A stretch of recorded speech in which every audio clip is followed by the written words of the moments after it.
Welcome to the Inside Digital Transformation Podcast. Inside Digital Transformation explores how organizations of every size and shape are using technology today to survive and thrive in the face of relentless change. If you are a business or technology leader charged with making the most of digital transformation in your organization, then this podcast is for you. And now here's your host, Alan Bernard, a technology journalist, editor, and copywriter who has been covering the intersection of business and technology for over 2 decades.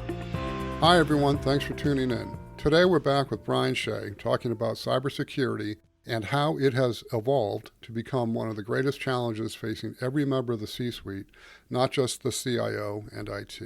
As you may recall from our first conversation about Brian's cybersecurity scorecard, Brian is currently the CIO of MedOne Healthcare Partners, a patient services, hospital staffing, and consulting company in Columbus, Ohio. Hi Brian, thanks for being here. Thanks, Alan. Happy to be here. Absolutely, Brian. Thanks for coming back. So we talked about this last week. Where are the greatest threats coming from today? What is your take on that? Everybody tells you people, right? Because most ransomware today, right, occurs by someone clicking on something inadvertently, right, or doing something with it. You could say tech from the aspect of, just as we talked earlier, just the prevalence of tech, right? And all the options and all the apps, all the plugins, you could, plug into, let's just take Teams, right? And there's thousands of plugins, on the Teams, store that you could plug into it. Is tech is so prevalent and diverse that how do you manage all the different aspects of it, right? But people wrote that tech, right? It's still those, or I could even say SaaS, right?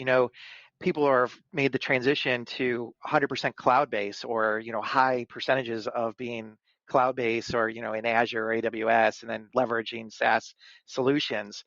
Well, you're now dependent, like it's tech to you in some eyes, right? Of, hey, I'm using this solution, but at the end of the day, the weakness in that organization could be its people, right? Some of those breaches that occurred, some of those 0 days, right, over the past year with some of the management tools were due to vulnerabilities within the tech, right?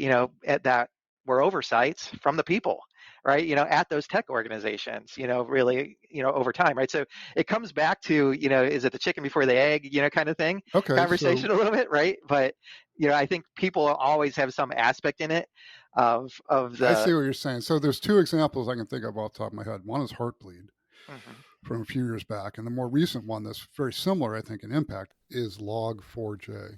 And that's everywhere as well. And, but those are people errors at the end of the day, because this stuff was written by somebody and the vulnerability was introduced by someone writing code in that instance, right? So is that kind of what you're thinking about as far as? Yeah, so it's, what do you call tech, right? Anymore, that line blurs a little bit, right? When you say tech, it's no longer just your physical server in your data center that you maybe forgot to put a patch on, or, forgot to put in a rule in your firewall, right? So now you have tech delivered to you as a service, in some aspect, right? That's now managed by other people as well. And they now have that now you have that level of risk that is a little less out of your control, but still in your purview, right? That, someone forgot to patch something or opened some configuration up, and now it's opened up to the world, out there, or, so there's tech still involved with everything. As we talked about the digital transformation earlier, right? There isn't really an aspect that's not touched by tech anymore, but there isn't also a piece that's not touched by people, right? So I think there's different categories. I think if you want to break it down to like, what's a threat vector, maybe, what are the biggest threat vectors? Okay. Yeah, and take that approach. Right. And, people, I would still argue, are huge tech vector, right? Through, so, just being phished, or spoofed, right? Taking, through the social media, avenues and stuff like that. I think people are still your biggest risk, to an organization, but it might be, you could say, yes, I have other attack vectors which are outside of my organization. That might be technology services that are being delivered, third-party vendors and things like that, right? Those are big risks, but at the end of the day, those risks are usually caused by the people at those organizations, right? So to me, I keep circling back to, I think still people is the biggest risk. Sure. Well, I mean, that's the whole if it's created by humans Correct. thing, right? Then there's holes in it. There's no system. There's no perfect system, right? So, okay, all right, I can take that. And I keep, while you're talking, I kept thinking solar winds, solar winds, Yeah, solar that was winds, one of the right? ones in my head, right? Right. Is in the Yeah. conversation when I'm talking tech, right? But people, Mm-hmm. involved with the tech. So, and it goes back to, and I know you've heard me talk about this a lot, is, I'm a big advocate of, I feel like it's got to be part of your DNA, right? As a worker, right? And as an organization, right? In how you operate. And that's why education, I talk a lot about is, because you can only do so much with the tech. You can only do so much with the education, but the more you layer those together, and I've said, too, you add in a little dumb luck, right? Sometimes with security, Always. right? So, the more you could do, the more you're constantly kind of doing, in that proactive state around it, you know, your goal ultimately is that risk level and that you just mitigate, right? Over That's time the best you can, right? and that's what I was going to say. It's not risk elimination; it's risk mitigation. Correct. You're never going to get to zero risk, correct? Correct. Yeah, that's a falsehood completely, right? Do you So ever it's do you ever have any of your other CXOs, or have you ever had another CXO, for example, come up to you and just say, "Why the hell can't we get this done? Why are we vulnerable? This shouldn't be." Do they get kind of upset and angry that they are at risk all the time now? Because it really is it seems to me a rather disconcerting state to have to be in all the time. Yeah, I think there's a lot of pressure on IT and security folks, in general within organizations. And I think some organizations are better in understanding that this is a very complex, this isn't a, hey, we fought this battle and we're done and we won, right? Kind of thing, right? This is an ongoing, battle for forever. And how do we do it? But I think I have heard some, right, in my past, where they're just like, well, why can't we just do this, right? Why can't you stop these emails from coming in, right? That's probably the big one you hear about sometimes is, why didn't our software protect it? Right? Or stop it, and I'm like, it's not 100%, right? This is, ideally, yes, you want to pick a product that has a higher percentage of success, right? Than others, but that's so evolving. They're all leapfrogging each other, bringing some new way that they're analyzing and looking at stuff and, trying to predetermine what's occurring. And but again, the bad guys are smart, right? they're Right. they're constantly changing and evolving and using tech to their advantage. The more better tech we come out with, the better tech they figure out and how to use it to their advantage. So it's, I've heard that said. It's not as common anymore. I think people get it that it's hard and it's complex and stuff, but I do hear that occasional of, why did this even get to me? Right? Sure, and not to diss on the media too much, but they do they simplify it to the point of ridiculousness when they talk about on the big network channels that they talk about cyber like that, like it's a one-time event that somehow hasn't fixed yet, right? And I just shake my head And because it sets up this expectation that you can be secure. And I think for many people grappling with such an intensely complex subject as cybersecurity, it sets up the kind of the panacea effect, right? Where they're really looking for a single solution, and Mhm. there is no such thing. Correct? Yeah, and I don't kid myself of, security is a big money making industry, right? As well, right? So you have this challenge, as what's good enough. I think Gartner used to use that term a lot. This is probably dates me a little bit back, but at some of their earlier Gartner conferences, there was a conference that was around like good enough, right? Because you could spend all the money, all of your money, right, and implement all these grand security products that are supposed to do everything, right? That, for you, they're going to stop everything and they're going to capture everything and, you have you back up and running in a moment's notice, right? If something occurs. Well, that's not necessarily reality, right? And, I think there's a lot of good products out there, right? There's a lot of products that simplify and cause, create visibility, some products are more proactive, mindset than reactive. So I think you have to have good tech, right? Don't get me wrong, but I think that challenge that it brings is that they're also in the business to make money, right? There's companies that are starting up all the time, right, with how to make something better, from a security perspective, but then it increases the challenge of you're getting bombarded by a lot of different avenues, right, with a lot of different solutions. And Okay. and so I think leadership sometimes sees it as, oh, I'm just spending some more money on another security product, Right. and what does Right. it give? What does it give me? So that's where I said making it real. Circling back to that Sure. comment of how do you make it real? How do you? It's really about that risk reward and showing the value. And doing the best you can with it. Some things are hard to show the value if it's never occurred to you, right? You're using other people's information and data, to say, hey, this happened to them and this is what it cost them, but it never happened to us, so you got to run it through those scenarios, and try to make it as real as possible as if it did happen to you. Those become those tougher conversations themselves, right? Okay.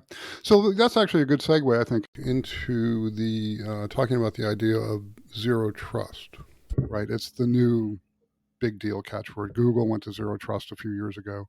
100%, I guess. I haven't Mm-hmm. really read into it, but I've seen it. It's not a panacea, right? It's not even a thing, right? Zero trust is a collection of technologies when taken together, give you a really good shot at least doing what? Negating the identity fraud aspect of it, right? Securing the device level access, securing the person and the device, not the Yeah. So network, right? yeah. So it's we've talked about before. It's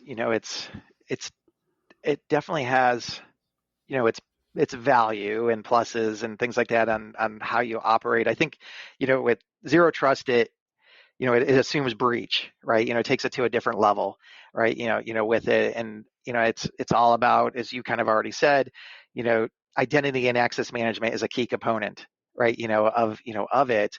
Um, and there were products that were already kind of on their way before zero trust was even a word, with it. When you start getting into like Okta and the different single sign-on solutions that were kind of there, we're kind of starting to take you that route, a little bit of, right, of having, validating who you are, and then you get access to those systems behind that.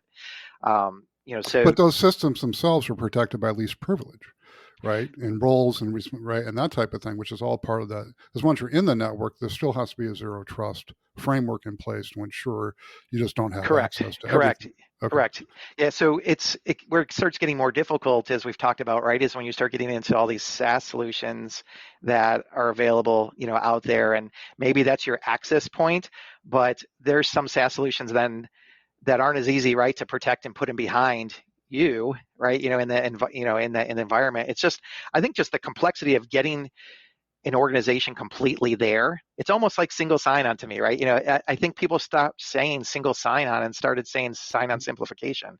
I think we Oh started well. saying that Yeah. even at, like, back at the hospital days of, there was, at that time, it was relatively earlier, right? In single sign-on, right? And adoption of it, but there are still so many tech that you have to rely on that also meet those requirements so you can implement it, right? So it, like, that's gotten a lot better over time, but if you have so many technologies that have limitations, you might not be able to get everything behind there, right? And have true zero trust, right? I mean, maybe you get a high percentage of the things operating that way, or maybe key, core applications. So I think it's mitigating risk by implementing some of that technology strategy, the zero trust kind of strategy.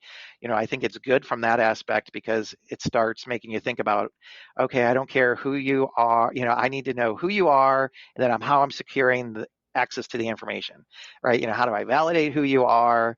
I don't really care, as we talked about, like with COVID and the influx of people working from home from non-controlled systems, right? And that added that whole other dynamic, kind of in the mix. So that really jump-started, I think, a lot of people in having this conversation of zero trust, right? Because they had the remote workforce, and now it's switched to that model, a little bit more to the identity and access management, aspect, Mm-hmm. even though that's always been a thing. You've always, or I mean, Right. not always, I guess you could go back um, before you logged in and even had a username and password, right? But once that became, on-premise servers, and going back to, Active Directory and things like that, right? I mean, you wanted to know who that was logging in. It's not like that's a new Right. concept, right? That you're trying to do there.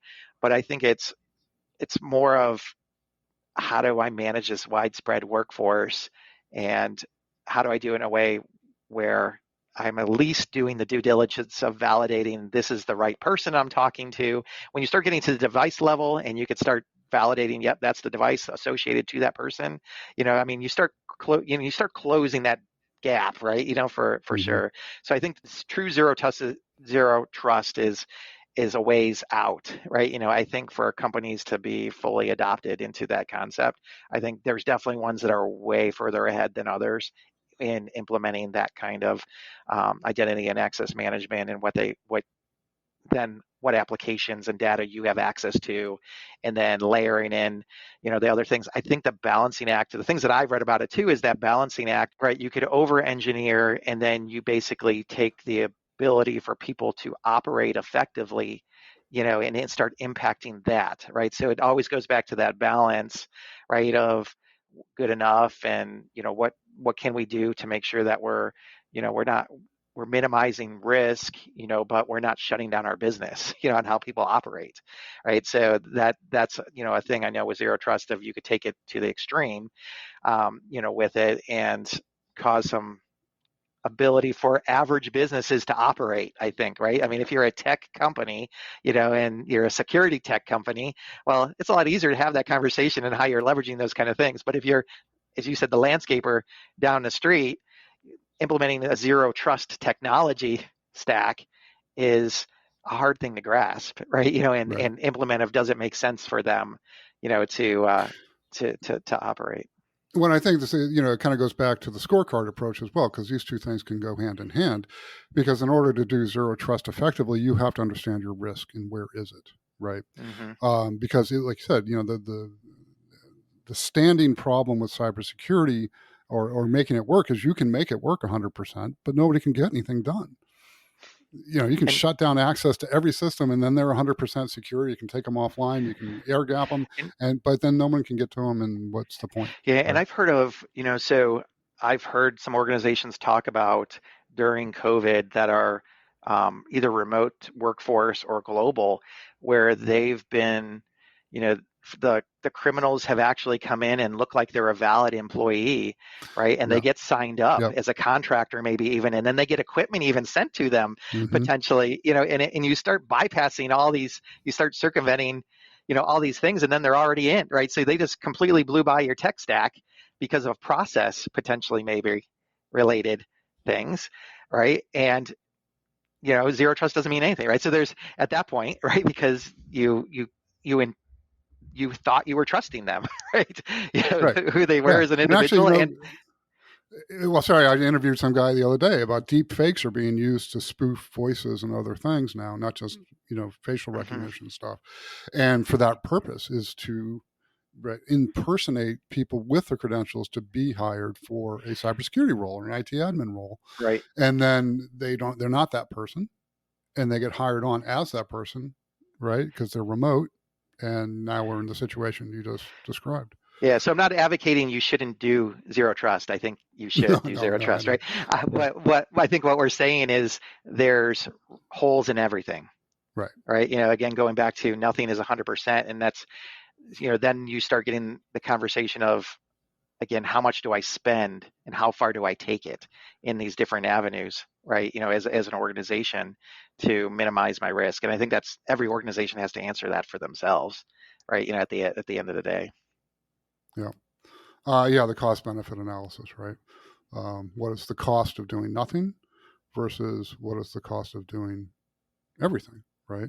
Hmm. Like you said, you could probably invest all of your profits in And cyber and still be and vulnerable. I, yep, and you could get, I mean, as we've talked about, as you add technology, things become more complex. So I think if you add, you could flip the switch, right, and be, I'm putting in all these security things to protect me, but if you do it in a way that's not smart, right, you could add all these different layers of security in, and you just now made your environment even more complex, right? Oh, right, Even right.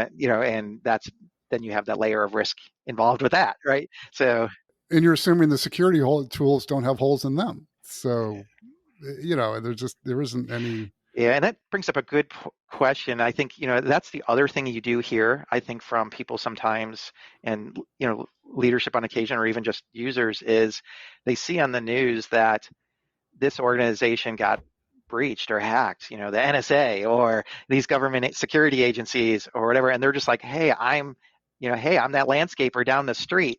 If they can't, protect themselves, what am I going to do to protect myself, right? So that's a conversation, again, where it helps from the side of, hey, nothing's 100%, right? You can't completely stop this, but you still, have responsibility in minimizing your risk, right? Right.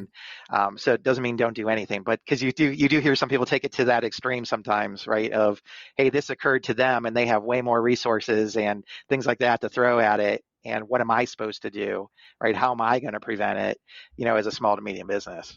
Right. Well, at the end of the day, cyber risk is business risk today. Mm-hmm. Right. It's dollars and cents. It's not. Remember the expression script kiddies? It's been a while since I can barely even say it. It's been so long. But there's no, these are not kids sitting in their living room scoring points with each other. These are cyber criminals in organizations over in, wherever. I'm not going to name names right now, but we all know that are doing it for big profits, big dollars involved here, big dollars. So, and that changes the whole landscape of what a cybersecurity or the threats that you're defending against. Right. And that's not going to change, right? Right. No, I don't know. There's too much money. There's always going to be bad guys, right? Yeah. It's always going to be if there's financial gain to be had, right? They're going to find ways. Right. Yeah. Okay, cool. Anything you want to conclude on? Is there any topics, anything you want to bring up? Yeah, I think these were all great topics, and as you know, these are things we could talk about all day, about this stuff. And I don't think there's, an answer that's going to fix everything, right? And there's, when it comes to cybersecurity, right? This is a moving target, and I think just being able to share any insight on how anybody can do something and move something forward is, provides value. And if I could help with that, that's where I find this enjoyable. Well, thanks, Alan. Thank you, Brian. If you like this episode, please tell your friends and subscribe. We post new episodes every week. If you'd like to join our mailing list, become a guest, or suggest topics for future episodes, you can find us on LinkedIn, on our landing page at anchor.fm/InsideDT, or at InsideDT.net. Talk to you soon.